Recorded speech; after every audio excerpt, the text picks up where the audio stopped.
introduction. I spend my time both practicing and researching in forensics. Through my company, I tend to focus on civil and criminal litigation, and through Queensland University Technology, I've got some research going on there looking at forensics and control systems, and very interested currently at sort of very much where the software hits the hardware. I guess on that front, if there's anyone here who has a burning desire to undertake a PhD in the area of digital forensics and what I've just described, I should talk to you. Moving ahead with what I'm going to be talking about today, I'm going to give you a disclaimer first. Firstly, I'm not a lawyer, so don't take anything I say as gospel truth. Seek legal advice. And secondly, I'm going to be talking in terms of generalities. And obviously, with every generality, there's an exception. But for the purposes of today, I'm not really going to be able to find those exceptions. So let's move on. What I wanted to do today is just focus on some of the grey areas that you want some field tend to focus on when they're undertaking coming into the field. One of the most common questions I get is, will the evidence be admissible if I use open source tools? The second point I'm going to address in this particular section is making a really clear distinction between a technology that allows us to perceive the digital environment and that particular technology being viewed with some sort of magic fairy dust that makes it somehow forensic. So by way of analogy, some of you might recall this fellow here. He was in the news earlier this year. His rise to fame was because about 4 years ago he got stabbed in the side of the neck. And in response to that, he was taken to some local medical establishment and injected some anti-inflammatories and so on and sent home. For the next 4 years, he existed, not in a very good way. He was suffering from very strong headaches, bad breath, and on the occasion he was bleeding from inside his throat. But finally, when he got beyond the strong painkillers that he was taking, finally when he actually got to see a reasonable doctor with some access to some reasonable diagnostic aids, they were able to take these photos here and identify what the cause is. Can anyone figure out what the cause is? So apparently what happened was he was stabbed, and at the time the police actually caught the assailant, but all they found was the handle, the blade actually didn't show up in the investigation. But the doctors found it at the incendiary of rusty blades sitting inside the back of his throat. Apparently there's some sort of compartmentalisation inside of our heads and our throats and cavities that he was sitting in between them. They managed to remove it and he's alive and well today. The interesting part is if you look this up on Google, you can find a video which is interviewing the doctor, and the doctor says, yeah, he's really lucky he didn't hit a nerve.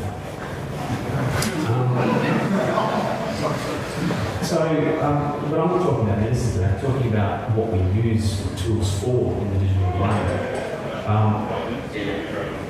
Since the early days of computer forensics, we've been facing the problem of dealing with the ones and zeros that are sitting on storage and then interpreting them into something that's actually meaningful for us. In the early days, the early members of the field were using operating system images. So even to this day, we still use the DD tool to take images of particularly problematic niche areas. The investigators moved on to using tools like hex editors that are generated by programmers, and it was like a disk doctor to be able to spelunk into the recesses of file systems to understand what was going on. And as time moved on, a number of software developers came to the fray and started offering tools to specifically this community to make their life easier. Today, we've got a wide range of tools within the field which we actually use on a day-to-day basis and find very useful. The problem comes when marketing departments get involved and they start issuing statements along the lines of the following, that in cases that's still validated or that FTP is still validated. The key point here is that there's nothing that imbues a tool within forensics. It's just a tool that's a force multiplier for investigations. Just because, for example, a court has released a decision, and in that decision, in coming to the decision, they relied on the opinion of a computer forensic expert, and the court seemed fit to actually mention whatever tool he used in coming to his conclusions, doesn't mean that the court has approved the use of the tool. It means that the court has found the evidence of that particular individual reliable in that particular instance. So, don't get me wrong, I'm not criticising these two tools. They're very valuable tools in the arsenal of computer forensics really correctly. I personally use FTK and I find it very useful. What I'm criticising here is this belief in that it's all just about the tools. Or as Craig Hall put it succinctly, that the integrity of the process depends on the carpenter and not the hammer. That's about as well as I can carpenter. So when it comes to open source versus closed source tools, I'll use a mixture. I use about a 50-50 mixture of closed source proprietary tools versus closed source free tools versus open source tools to get the work done that I need. The key point here is that I actually find them reliable myself through the testing that I've gone through. If you want to focus on open source tools, in the storage forensics area, there's actually a few areas where people usually look to open source tools first. Those include, when we're looking at some of the more lesser known aspects of the NFT in the NTFS file system. When we're carving files, we find that something like PhotoRec does a better job than a lot of the mainstream forensic tools. And in the area of timelining, there's a lot of very active research going on in the open source community that's really leading the way in understanding timeline in the forensic context. In the RAM forensics area, volatile memory, the real leader in terms of the research in this area has been through an open source tool called Ruxcon. The other thing that I mentioned with response to that first question, if I use an open source tool, is it going to be admissible? The point that I make is that within Australia, admissibility doesn't tend to be all that much of a focus. Usually, if there's a dispute about whether or not the evidence is reliable, that dispute will lead the judge to put less weight on the evidence and still consider it rather than just excluding it outright. So, I thought I'd look at a few perspectives, because there's a wide range of conceptions of what computer forensics is or digital forensics. So you looked at from the ones and zeros perspective, focus on the digital evidence itself. The point that I make here is that in the vast majority of instances, the ones and zeros, the bit sequences that we're looking at, they've not been generated with forensics in mind. They've eventuated as a byproduct of the design and implementation of the system that just actually happens to work in this instance in our favour. So, for example, if we're talking about undeleted files, then what we're relying on there is the fact that someone at some point in designing a file system chose to optimise the access speed and storage over preserving the privacy of the individual. They chose to not erase something and just say that it's unerased. We also rely on novel interpretations of data that's maintained for other reasons. So, for example, if you consider Internet Explorer, it maintains web browsing history. Certainly, we can use web browsing history for forensics involving online activities, but also that particular set of evidence contains information that's relevant to ascertaining whether or not someone did double-clicking on files using the Windows Explorer. And then, less often, we end up using evidence sources that have been designed to actually do some bit of historical view, your logs, your logs, etc. But personally, I only find that that's a small number of cases. So this is the fundamental theory and methodology of digital forensics in terms of this. Something happens in the real world. A person interacts with a computer, or a computer interacts with a computer. That's going to create some trace evidence sitting inside the digital environment. The traces, the bit sequence that we're talking about, they may only stick around for a microsecond, whether if there's, say, in a register at CPU. It may stick around for a little bit longer, with the cache of the CPU, even longer in the RAM of the CPU, and only a small number of those traces that are generated are going to end up persisting on the hard drive of the computer. Now, what we've done within the field is we've come up with this folklore of I wouldn't call them rules, but indicators that map actions that happen of relevance in the real world to traces that can be found on computers. And when someone comes to us and asks us to investigate some kind of set of claims that are forensic relevance, what we end up doing is we look at the claims and we come up with hypotheses about what particular interactions could have occurred in the past that could have led to those claims, to support those claims. Then what we do is we use our little map there and think, well, okay, what traces could have been left behind by that set of hypothetical actions? And we go, I think we identify some tests to try and find those traces, and then it's at that point we pull out our tools, we start looking for the traces. Now it's important to point out here that even though we've got that one-to-one mapping of an action leading to a trace sitting in the computer, we can't go backwards because it's a one-to-many map. So while you find a particular trace sitting on a hard drive, sure, it may have been a result of a person interacting with the computer in one particular way, but at the end of the day, it's only ones and zeros, and it may have actually occurred through any number of other reasons. Obviously, context is an important one for excluding the number of reasons that could be in its cause, but it's important to point out that you can't just blindly work backwards. Now, the reason I use the word folklore there, the problem here in terms of, as a field, our understanding of what those mappings are in terms of cause and effect, is that to actually get across all of that body of knowledge, you have to look in a lot of places. There's books which can stale very quickly, there's conferences that you can go to, there's training courses that you can go to, where you can assemble lots of this sort of stuff. Blog posts are good, and there's a lot of word of mouth. But it takes significant effort to actually amass that kind of body of knowledge. Once you amass that body of knowledge, the next problem that you're facing is the rigor with which it's been generated. So a lot of it is just oh yeah, I played with this bit of software and I found that it produced something here in the registry. That may be well and good as an investigative lead, but at the end of the day, you need to actually validate whether or not, in what circumstances it produces that, and whether or not anything else is going to produce those kinds of traces. Finally, the missing part in this sort of folklore that we've amassed is completeness. So working backwards from the traces for potential actions, what we intend within our field to typically talk about is only the actions that they observe occur, which are relevant to whatever their finding is in supporting it. We also need to be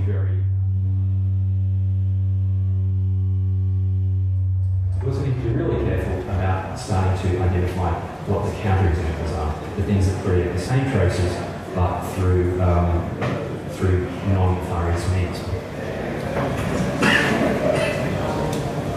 Finally, if we focus on that whole hypothesis generation part of what we do, this is one of the most easy places to go wrong in forensics, because what it relies on is both the investigator's knowledge and experience in terms of understanding the way that both computers work, the way that people interact with computers, the way that computers fail, the way that software fails. All of these things come together at this particular point, and with only limited understanding, people come up with limited hypotheses and they tend to be a little bit myopic. It's a very much challenge. So this is the last very academic slide I'm going to give you, very high-level overview. Guiding principles of computer forensics. Firstly, it needs to be based on a scientific method, and roughly that means that you observe, you hypothesize, you test, and you report. It needs to be independently verified. A third party needs to be able to take whatever conclusions you come to and come to those conclusions himself. It needs to be transparent and substantiated. So again, that's in support of the independent verification. There needs to be substantial evidence provided to that third party such that they can actually reproduce or replicate the claims that you come to, not the claims, sorry, the conclusions. And finally, there's repeatability. Repeatability refers to the extent to which the tests that you undertake in support of finding those hypotheses actually can be repeated. It's not enough for it to work once, it needs to work every time, otherwise the hypothesis won't be improved, and you've got an increased result. So I'm going to refer to a few of these things in some case studies which I'm going to jump into now, so hopefully that'll make it a little bit more concrete.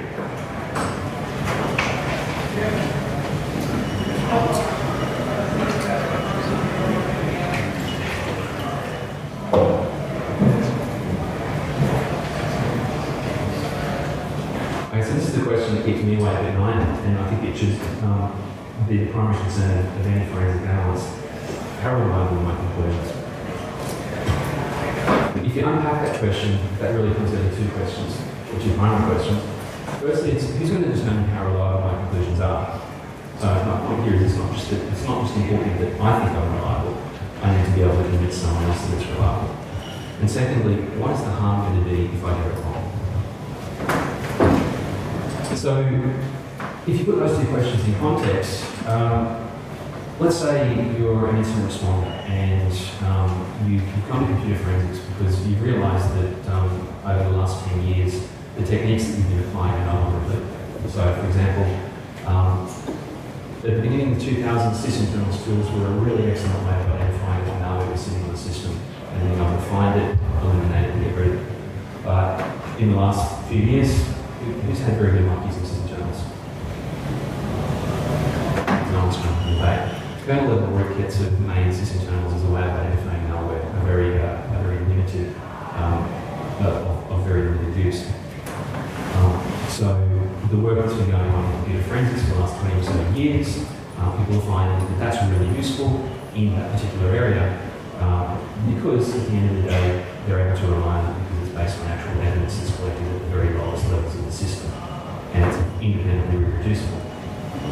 So imagine if you're an incident responder and you're trying to stand the lead in an online intrusion situation.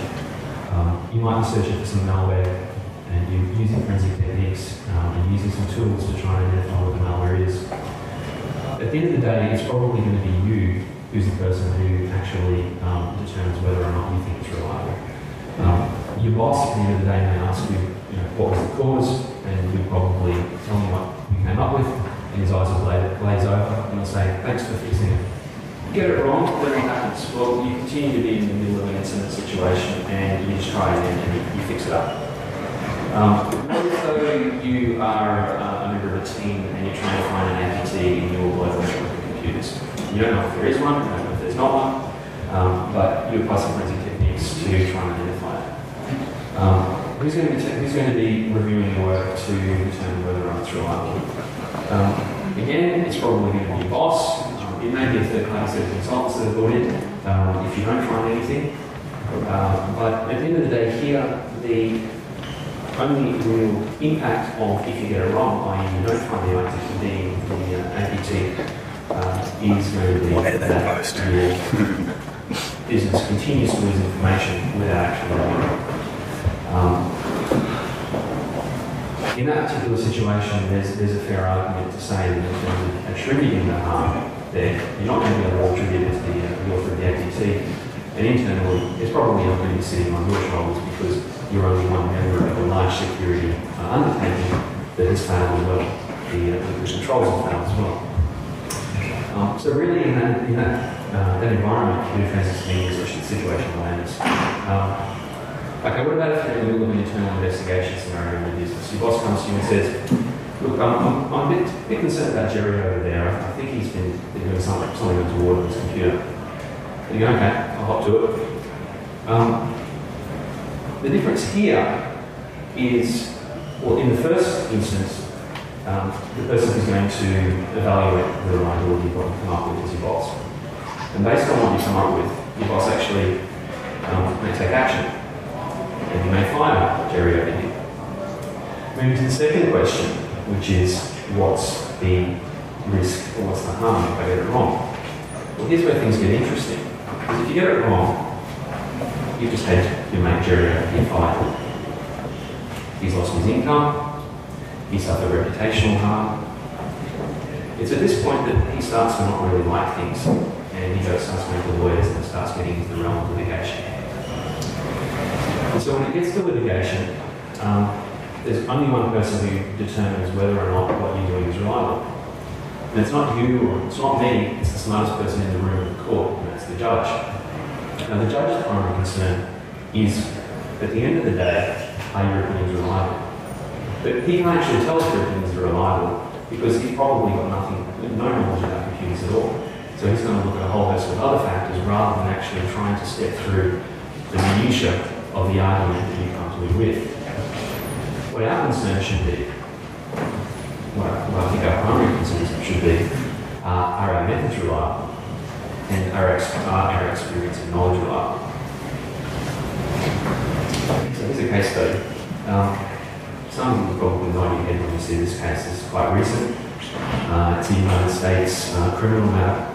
where a woman named Casey Anthony was charged with murder for drugging her child and then asphyxiating the child and then dumping it. Now, in this particular locality, what she faced was a death penalty. So when it comes down to the forensic evidence in this matter, that second question we'll be looking at, what's the harm if I get it wrong? Well, the harm there is that you've contributed to someone getting a death penalty and dying. In this particular instance, they were seeking the death penalty. A syringe which had traces of chloroform was found, which goes towards that first assertion that she drugged the child. And interestingly, the context of this case also has bearing. It was a very publicly tried case in terms of there was a lot of media reporting around it. So we're able to, in this instance, actually go back and look at what happened. In the majority of instances, it's very difficult to understand what happens within a court case because usually the stuff is sealed. So the forensic technologists on the team, they performed an analysis on their own computer, and what they found when they were searching for chloroform was that they found a Google search history. This isn't the actual one they found, if I don't have access to that evidence, but it was along these lines. They found chloroform in the query part of a search to Google, and they found this URL.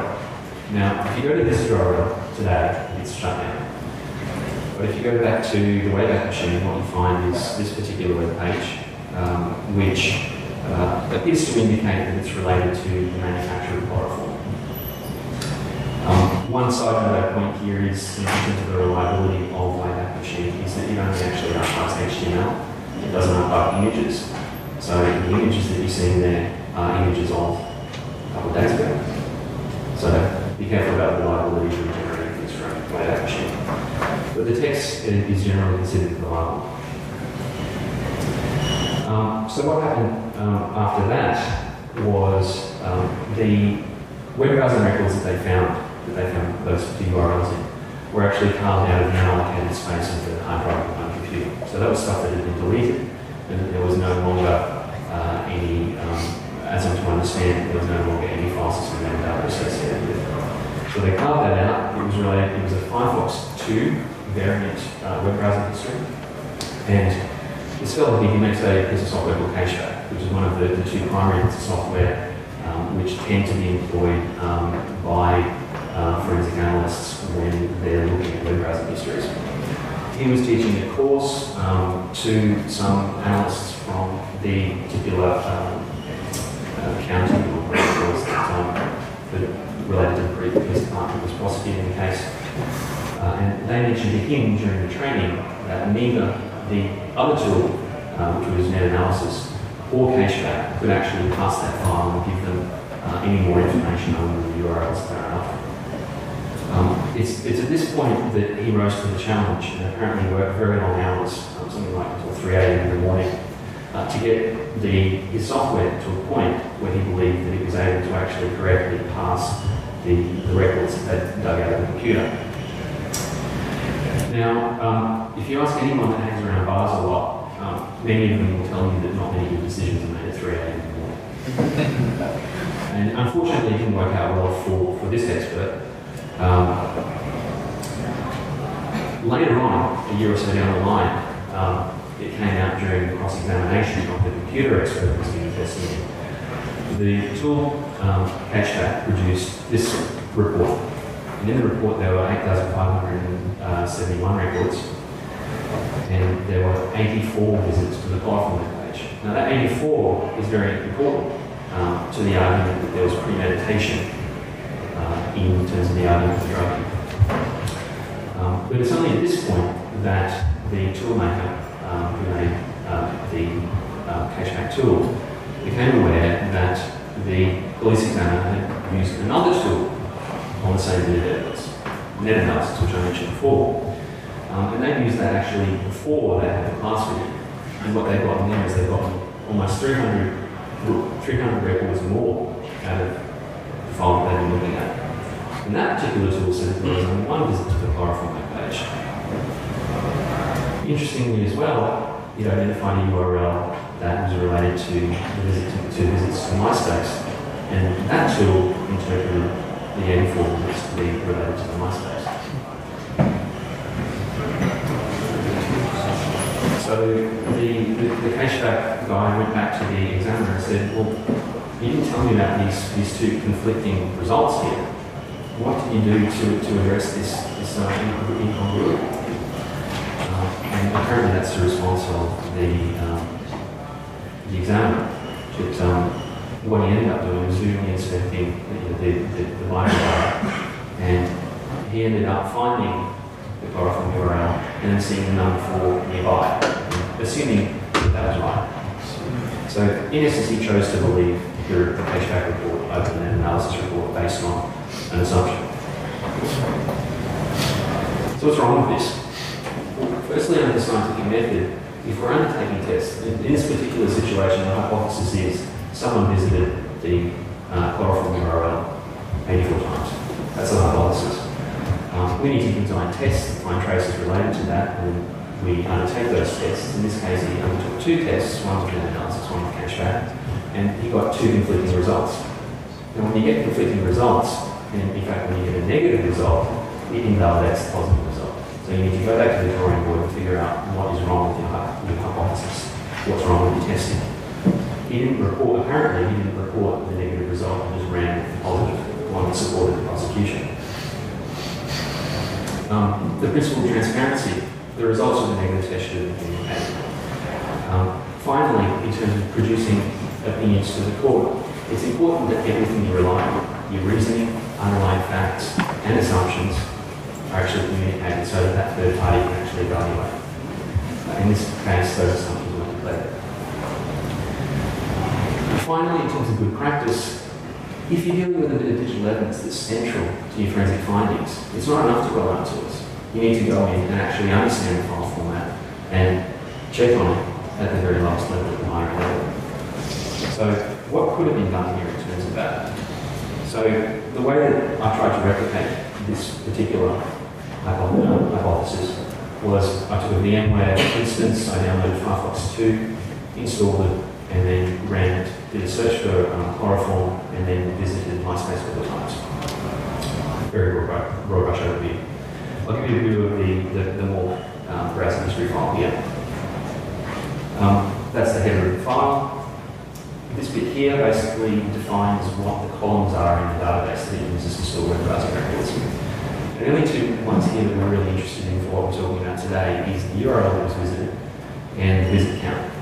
Now, what this bit further on in the file doesn't use these textual identifiers, it uses the number 82 and the number 86 to actually identify these fields in the database. Below this, starting with the open bracket, the less than sign, think of that as just one big hash table, mapping an integer to a string. And the reason it uses the hash table is so that it's not constantly using the same string all the time as using storage. So what I'm going to do at this point is I'm going to remove the stuff at the top that we understand. I'm going to remove the stuff over to the side there so we can use it later on. And then the hash table bit, I'm going to simplify a little bit so it's a little bit easier to identify its structure. So we're looking just at the hash table now. The next bit that is a little bit indecipherable is this is actually a really ugly encoding of Unicode text. So what I've done here is to do a search place for $00, and then finally I get something that's actually readable. The reason I need to do this was by reading the specs, and that took about 5 minutes. For the purpose of the argument here, for the demo, what I'm going to do next is I'm going to go a number of these hash table entries that aren't relevance. And what we end up here is basically, here's the hash table entries that may well be relevant, and then down here, starting with each of these square brackets, each of those is a record related to a web visit. So if we focus in on this one here, each of the entries in the circular brackets basically corresponds to a cell within the row. So if we look up here at the 82, we can see that this one is related to is a URL entry. And if we look at the follow the 91, we can actually look that up in the hash table and find that this one's actually related to the Wikipedia chloroform page, which I use rather than the other URLs and other results. Now, you can see the visit count on that line.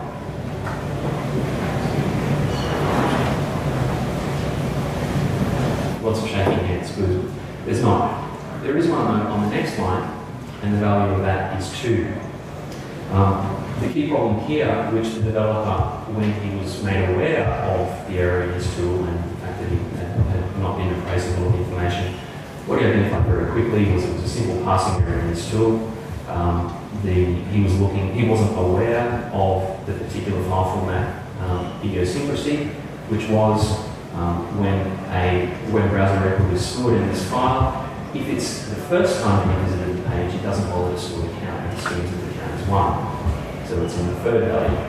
He didn't know about the third value thing, so his parser just kept scanning along, went past the beginning of the next record, and then took the next value. So that next one there is where that value went forward, he said. And in doing so, lost the record, the MySpace. So this really underlines the importance of, as forensic analysts, not relying on the testing that the producers of these tools do. At the end of the day, it's not them that are giving the evidence that's being relied on by the court, but it should be relied on by the court. It's the forensic analyst. And we need to make sure that we're understanding everything right down at that lowest level where it's important. Just one other interesting bit of information related to the case. When we're involved in matters like this, often we're being given instructions by police investigators, or we're being given instructions by lawyers. They don't always give us all of the surrounding information. Often they don't even know all of the surrounding information. But one piece of interesting context here was that in terms of the chloroform argument, was that it became known in the court that the boyfriend of the accused had actually posted this particular photo on MySpace within the relevant time. It's a very different slant on trying to attribute who had actually been operating the computer at that particular point in time. So finally, good thing was she wasn't convicted of murdering her child. She was convicted of another charge, but I don't believe it was manslaughter. But certainly it raised a very high-profile questioning as to forensic evidence, not only from the digital evidence practitioners, but also from some quite interesting new versions of wannabe forensic sciences, as well as more established ones as well. I have to say that in terms of my naming the tools involved in this situation, I think certainly the developer of the K-Trap tool made an error in trying to so quickly turn around his tool, and he certainly lapsed in testing the tool. But I think we should applaud him for actually stepping forward as soon as he became aware of the error and trying to fix it up. At the end of the day, though, it wasn't his responsibility to validate the conclusions of his tool. It was the forensic analyst. The second question, my experience and knowledge of this is another one we should ask ourselves. This is another American case, an interesting one, primarily because it actually led to a prosecution.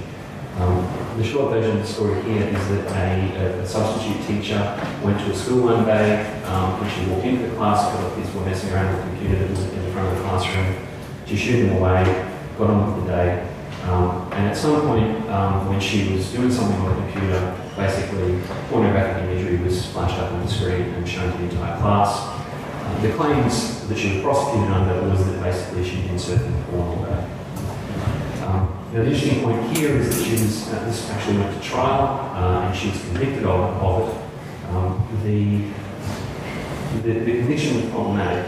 Firstly, because the expert that was produced by the defence actually didn't get to present his evidence, which is a really interesting indictment on just trying to wing it when you're dealing with computer forensics. In terms of the evidence that was put forward by the prosecution, it was only afterwards, after a lot of people got up in arms within the community, that a large group of leaders in the community got together and actually put together a report analysing the evidence that they've seen. And this is I guess, a broad brushstrokes of what they found. This file here is referring to the actual proof that the police examiner was relying on to substantiate the fact that Ms. Romero had actually clicked onto a web page that led to pornographic-related content. So the question that was asked of the examiner was this one here. attention, is there anything about this link as opposed to the other links? His answer, the colour, it's red. And to your knowledge, based on your examination of the machine, what may that indicate to you? That indicates that when the link was actively clicked on and you were sent to that page, that was the question. So he's saying, because it's red, I know that she clicked on it. That caused it. The independent analysis revealed the link was red because it was coded red in HTML.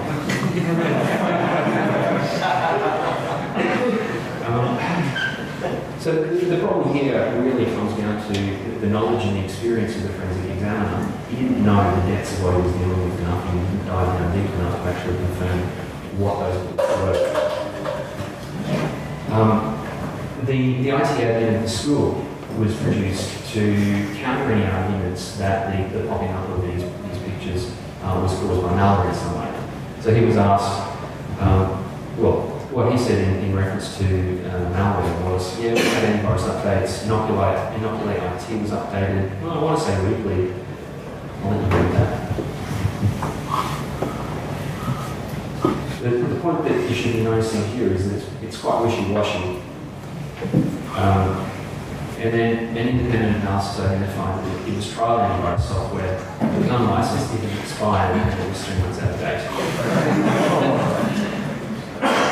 So what we've got here is we've got the court accepting the testimony of a computer expert. He's an IT administrator of the network, you should know his network. They're accepting what he's saying. But the problem is that he's actually assuming that his software is up to date. There was no substantiating evidence there to support what he said, but that wasn't counted. Finally, going back to the prosecution forensic expert, they asked him, did you examine the hard drive for spyware, adware, viruses, or parasites? No, independent analysis identified that there was an adware program called new.net installed on 12 October, and that was a sort of a DNS redirecting piece of adware, which is consistent with pop-ups. The actual case didn't have problems with the concept of pop-ups. When the IT admin was questioned regarding whether or not a pop-up was possible, I've never seen that, so. So what we've got here is we've got the taking of experience, which is obviously limited to your realm of experience, and subjective, and overgeneralising that is very dangerous. So that kind of leads to the question of how is a judge supposed to, not being an expert in IT, know whether or not the testimony, the conclusions that you produce are reliable? Presented with this transcript here, how is the judge going to know whether or not BitChecker is a nefarious hacker who's preying on poor Elch, or BitChecker is an idiot? You'll note that the third green line is actually Elch has told him that his IP address is 127.0.0.1 on the host. So when BitChecker watches his attack tools, he actually attacks himself. We can all see that. We can all see the difference in expertise. One response to trying to show to the judge that we're an expert is to go with producing some high credential. Now the problem with credentials is that there's these things called credentialing units, which basically are places that will sell you a credential that sounds really important. This cat here has a PhD and is board certified by 3 major hypnotherapy associations and holds the diplomat status in the American Psychotherapy Association. That's pretty impressive. And what's more, the American Psychotherapy Association claims that membership is limited to a select group of professionals who, by virtue of their extensive training and expertise, have demonstrated their outstanding abilities in regard to their speciality. Now, I'm not quite sure how the owner of Zoe managed to teach Zoe how to fill the forms in. But moving beyond that, the hardest part of actually getting his cat registered and certified in these particular institutions was getting a credit card in his cat's name. Now, the American Psychotherapy Association is affiliated with another organisation called the American College of Forensic Examiners, which is related to this fellow here who runs it. This report's taken from the ADA Journal back in the year 2000, so it's a long-standing problem. The ADA Journal is the journal of the American Bar Association, so it's fairly close to the courts. But in essence, these guys will offer you certifications in a wide range of forensic sciences, including digital forensics, and I'm aware of 2 Australian forensic practitioners who have credentials from these guys. How are we going to time? Is that what we're talking about? I think I'll finish up on the plan X is in forensic sound. What is forensic sound? We worry about this in terms of collecting evidence, because at the end of the day, plaintiff can't later on we haven't collected enough, or what we collected we somehow interfered with or trampled on. And that becomes really important for claims of document authenticity, reliable, whether or not someone has a Trojan defence, etc. The problem is it's a very grey area, but it's also an area that you can't really make very bold statements about in terms of a particular thing that forensically sounding off. Everything has to be judged within the context of the actual matter that we're talking about. So early on in the volatile memory forensic space, it was common to hear people saying, well, volatile memory forensic acquisition is not forensically sound and we shouldn't use it.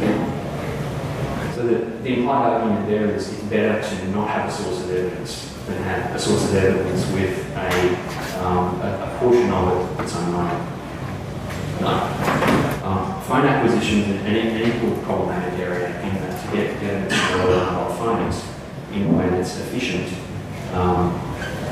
you need to switch the phone on. And switching the phone on means that an operating system is used and things change. Someone may argue that it's not forensically sound because some things change within the phone. But at the end of the day, it's not about whether or not something's changed. It's about being able to quantify what has changed and being able to say that if those changes aren't actually material to whatever it is the conclusion that you're coming up to are. People will talk about, well, we've made an exact copy of the hard drive. And you haven't made an exact copy of the hard drive because every time you boot up a hard drive, there's special areas of the hard drive that are read, that's called the firmware, the smart data, all of that. You never get that. In every technology, there's usually grey areas where you may not find that. It may not be relevant to it, it may be too expensive. If we wanted to have complete collections of every mobile phone, we have to be going back to the ownership of every mobile phone, and that's just not in the interest of justice and spending that much money.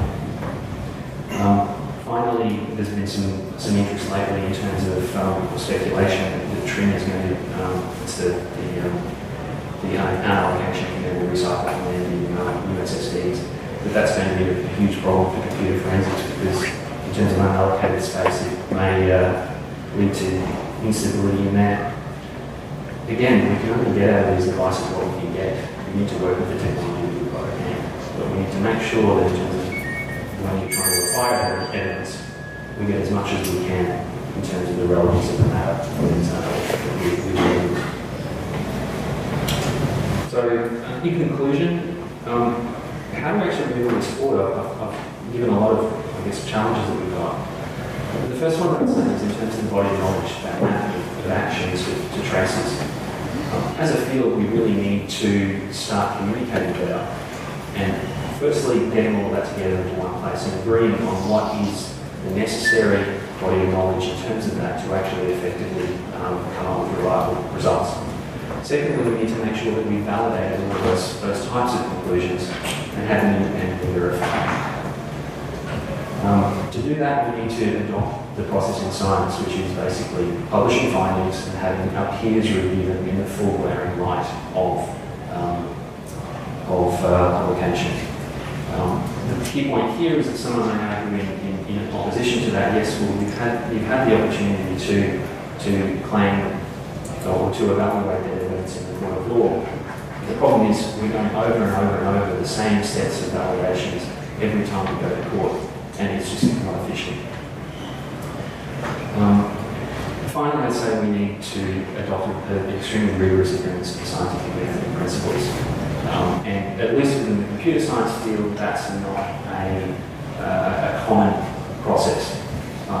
From recollection, there was a survey done of, I think it was 1993 computer science papers, which found that over 50% of the papers that proposed a new idea never actually went on to validate whether or not the idea actually worked.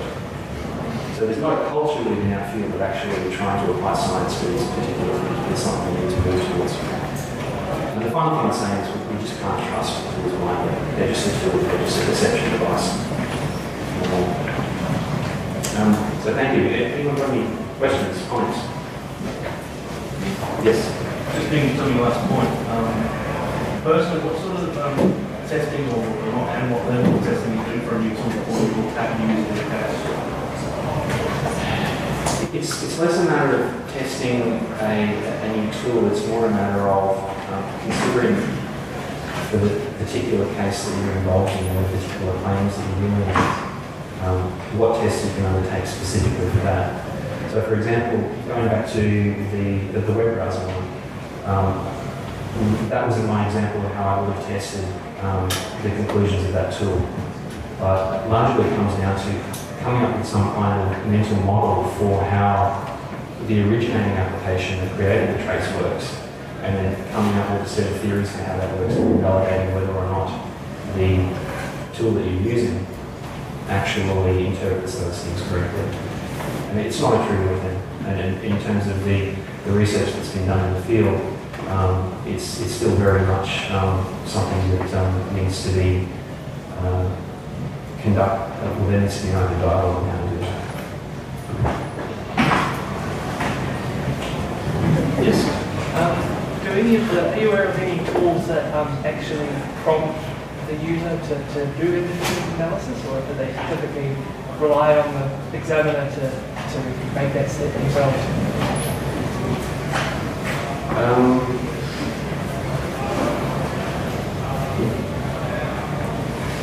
I haven't read any rulers lately. I haven't noticed it in any kind of noticeable way. Yes.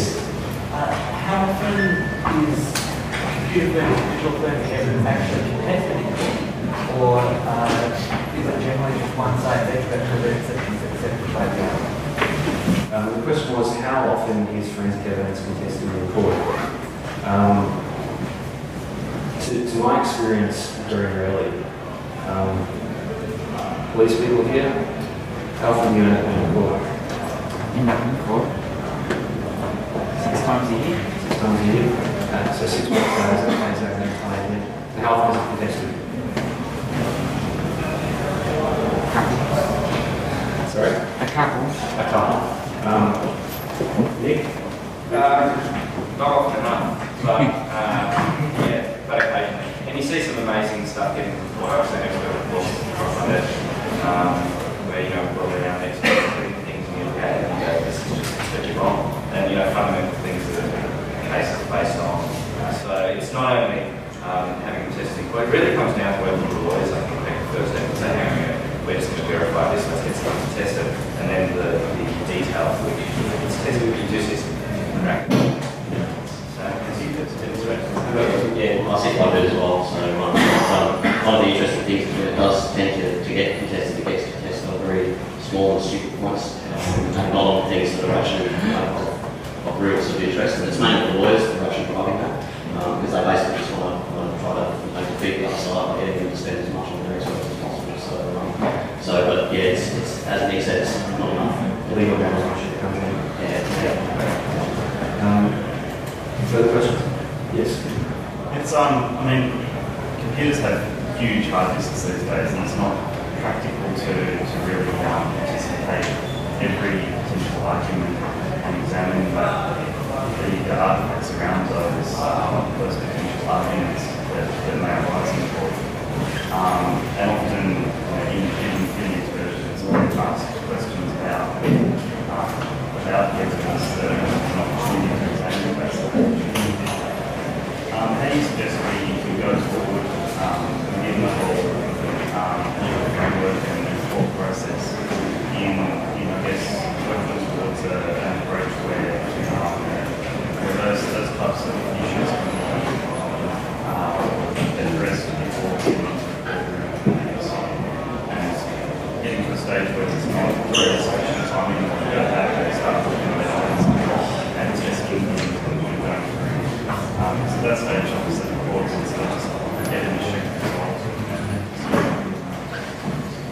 that's a very difficult dilemma that I think every forensic practitioner faces. How many hypotheses should I explore? I think the difficulty that people in criminal investigation face for the prosecution is that they're having to upfront investigate and cut off a number of avenues and claims, do investigations that prevent claims in our way, that show those evidence of the computer. And that type of set of things that are amassed over time based on the history of the challenge of those things. And that's not to say that someone might come up with a novel defence in a few months, and we may be tested again. It's difficult to know when to stop.